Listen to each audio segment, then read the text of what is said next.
Okay, let's talk about the elephant in the room. The biggest story in the Final Fantasy community right now is a streamer by the name of Quinn.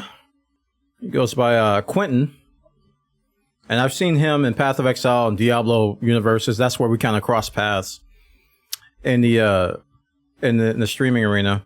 And I know he has a very memey, and I guess memey is a good word. He has a very vibrant, active community that likes to troll him, right?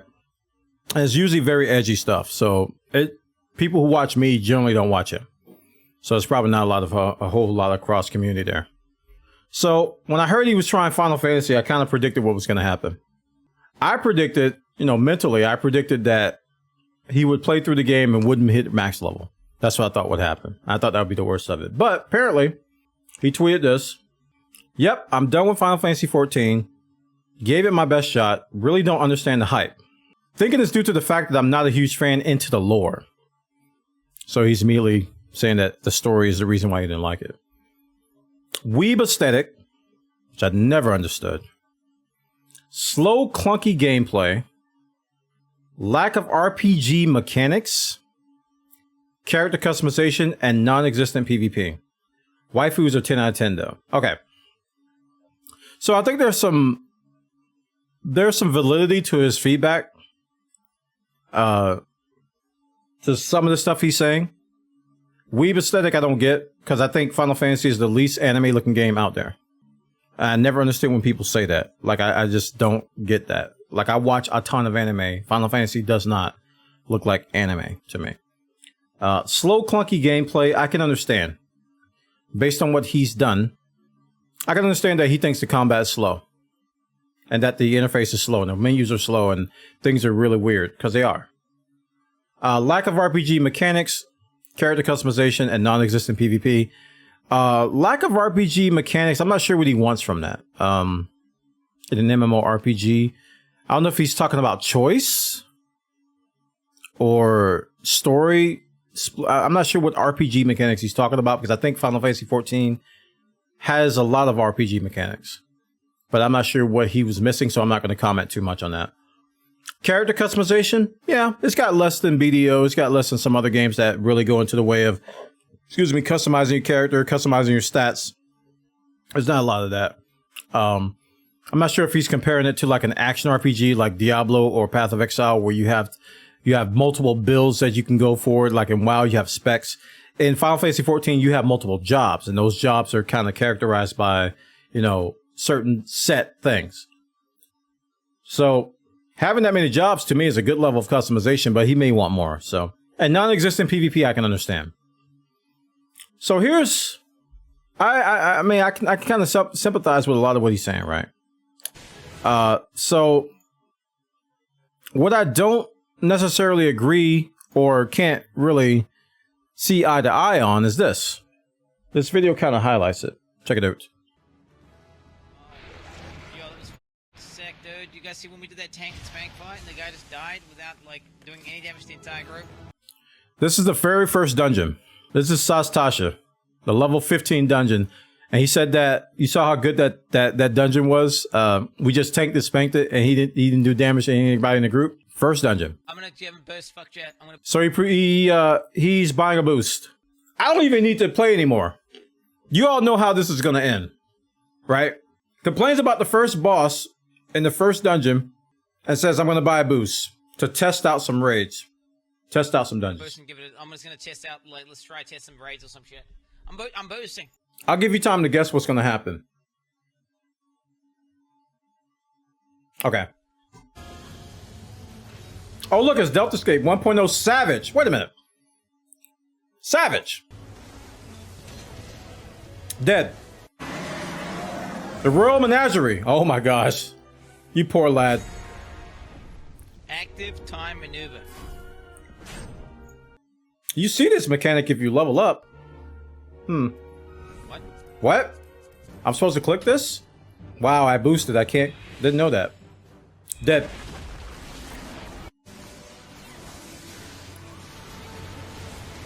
Dead. I used the job! Okay.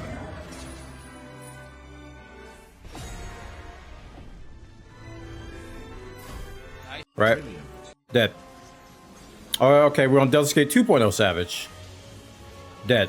You get the idea. You get the idea, guys. So, I always say, and every time I bring up boosts, I said I have no problem with people boosting.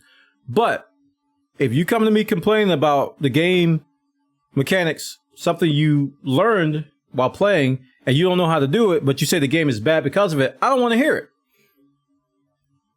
Those are my exact words. I don't want to hear it. If you're gonna boost, you gotta take what comes with the boost. You gotta know that you're gonna lack knowledge in a lot of places, and you're gonna have to catch up.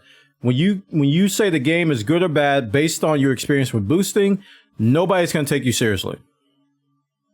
And that's exactly what's happening. Like, sadly, a lot of people are there's a lot of negativity going towards them. Like I said, I don't badmouth streamers myself. I don't badmouth streamers. I don't say anything bad about them. But I will offer my opinion on what they say and do. And in this case, I've already said it even before he did it. If you boost and you complain about stuff, your opinion means absolutely nothing. For real. Like, if he would have went through and did level up to level 20, maybe 30 stuff, and maybe even got to 50 and then say he didn't like it, I would respect that, right? A little bit more than I do now. I would still say you probably should get to end game and do a little bit more. And I even said this on other streams, like, people who review MMOs really shouldn't be reviewing MMOs until they do that. You really shouldn't stop playing a game midway and say I don't like it, and then offer some kind of review at the end of it. You really should be doing a lot of the stuff that the game has to offer an informed opinion. That comes with the with a reviewer's standpoint of MMOs. That comes with the territory. That's why I always, when I talk to people about MMOs, I always say these are my first impressions. But when you say that the game is bad, terrible, give all these reasons, and you boost it, and you don't know what you're doing, who's going to take you seriously? So that's, I mean, when I heard about he boosted, you can absolutely guess what was going to happen. And I've seen it many times before. I've seen other streamers that I've watched play other games. They boosted in Final Fantasy and they didn't last a day after that. They were gone. Because they didn't know what they were doing. They were overwhelmed. They thought they could just learn a rotation and be done with it. That they could just pick up the mechanics, they'd be done with it. Now, conversely, is the same true. Or the other side of the coin is true too. There are some people who boost and do just fine. And I think those people put the time in to actually learn the game before they judge it. I think they put the time in, they learn the mechanics, they learn the rotations, they see what the boss does, they learn body language, they look at videos, they watch guides, and they put the time in, and they gladly learn the game. But when you don't, this is what you get. So it really shouldn't make people upset. Like, honestly, guys, if this triggered you, if this made you, want to go to his Twitter and say something bad, don't. It's to be expected. This is why a lot of people don't want people to boost. I say, I don't mind if you boost. I always tell people that. It's like, if you want to boost, you want to skip, that's your prerogative. Do whatever you want. I got nothing against that. It's the aftermath where I'm going to look at you with a judgmental eye and be like, hey, wait a minute, man. What you doing saying that this game is bad or this is that and these mechanics are clunky and I don't understand this character, it doesn't make sense, and I don't understand this, that, you boost it. Judgmental eyes are judging you right now because you boosted. I don't want to hear it, sir. Your ignorance is your fault. You decide to skip all that stuff. The normal player will go through the whole experience, play through all that stuff, learn it as they go, and then they would formulate a valid opinion. I want to hear what you got to say. Like, that's why I really respect what Asmon is doing. Asmon Gold. He's taking his time. He's actually reading everything too with the lore. And you guys know how I feel about the story. I think the story is good, but I don't think it's necessary. I really do. I think the story adds a lot to the game. It's a big, big part of it. But you could have just as much enjoyment skipping the story. Like, just skipping the dialogues. I'm not talking about like buying a boost. I'm talking about just skipping the dialogues. Or just do what I do and just watch the voice cutscenes and don't bother to read everything else and go back and do it later. You can just do that and enjoy the game just as much. So the fact that, people skip story is I don't mind that either. But Asmon is taking the time to read dialogues, and he's playing through everything, and he's not skipping, and he's doing all the in-game content at 50 before he goes to Heavensward. And the guy's having a blast. Now, I'm not saying that's a recipe to enjoy the game, because obviously somebody could do that and not enjoy the game because it's purely opinionated. But you're asking to hate the game if you boost and then come to a judgment. It's like you boost and be like, all right, I can't do this. Nobody's going to take you seriously, for real. Nobody's going to really take you seriously. And I think his community is like that anyway. They're just KEKW and laughing at him, and I think he's probably playing up to that for all we know. But it's the elephant in the room in the Final Fantasy community. It's the biggest story right now. People are triggered by it. And you really shouldn't be.